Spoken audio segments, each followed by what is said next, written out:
दोस्तों आज बात करते हैं एक ऐसे शख्स के बारे में जिन्होंने पैसे कमाने के लिए अपने देश को छोड़ा। यानी देश से बाहर चले गए और यमन चले गए पैसा कमाने के लिए, क्योंकि मिडिल क्लास से बिलोंग करते थे और घर में बहुत तंगी थी पैसों के रिलेटेड। और चूंकि उनके जो फादर साहब थे वो एक स्कूल टीचर हुआ करते थे, लेकिन फिर भी वो आसानी से घर के खर्चे नहीं चला पाते थे, जिस वजह से उसको अपने देश से बाहर जाना पड़ा, यानी यमन चले गए वो पैसे कमाने के लिए। और वहाँ पे उन्होंने बहुत ज़्यादा मेहनत की, पैसा बचाया उन्होंने, और 40 साल तक, यानी 40 साल उम्र तक उन्होंने पेट्रोल भरने का काम किया। वहाँ पे गाड़ी में पेट्रोल भरा करते थे।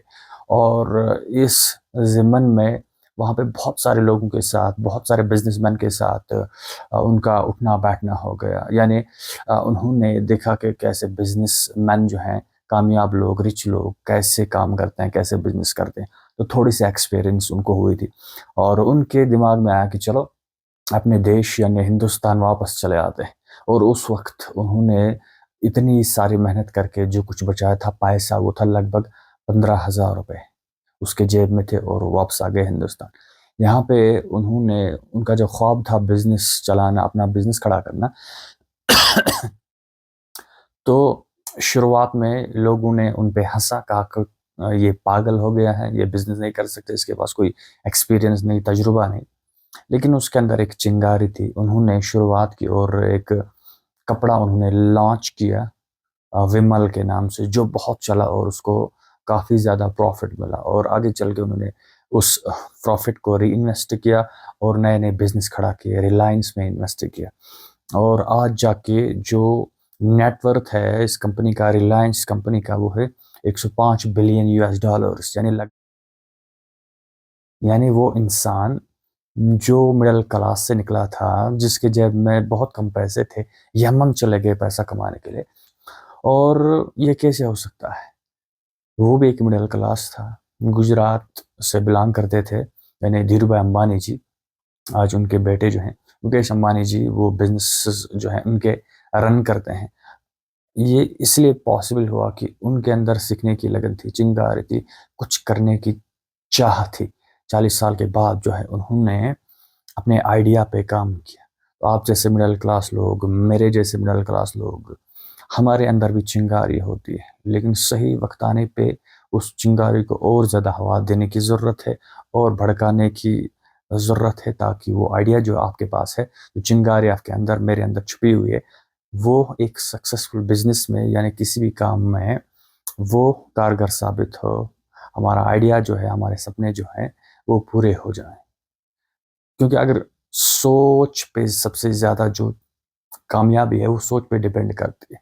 आप किस हिसाब से सोचते हैं, आपका विजन क्या है, आप किन लोगों के साथ उठते बैठते हैं, तो उसी से, सोच से जो है आप फिर काम करते हैं, एक्शन लेते हैं, और उस एक्शन से रिजल्ट्स, नतीजे आते हैं। तो वो भी एक मिडिल क्लास पर्सन ही थे, लेकिन उनकी सोच अलग थी।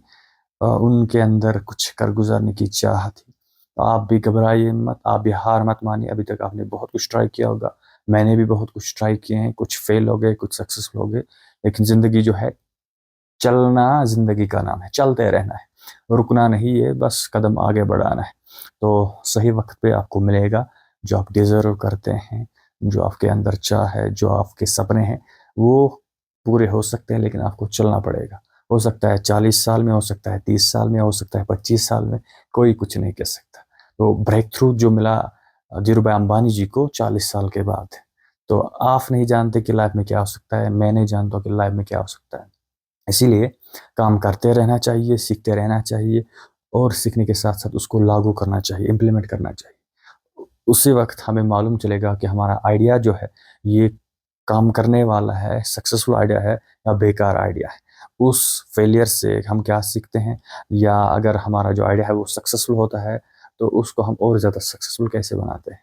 तो यही हम यहाँ से, इस कहानी से सीख सकते हैं कि जब वो मिडिल क्लास इंसान ऐसी सोच रख सकता है, जिसकी आमदनी आज हज़ार करोड़ों में है, तो आप हज़ार नहीं कमा सकते हैं, आप हज़ारों नहीं कमा सकते हैं महीने, मैं हज़ारों नहीं कमा सकता हूँ महीने। चलो इसकी शुरुआत करते हैं। शुरुआत हमेशा छोटे से की जाती है। तो अगर आपको ऐसे ही स्टोरी के साथ वीडियोस पसंद है पैसे के रिलेटेड, पैसों के लिए, तो आप सब्सक्राइब कीजिए और कमेंट ज़रूर कीजिए कि आज आपने एक पॉइंट क्या सीखा। नीचे कमेंट बॉक्स में लिखिए। Thank you.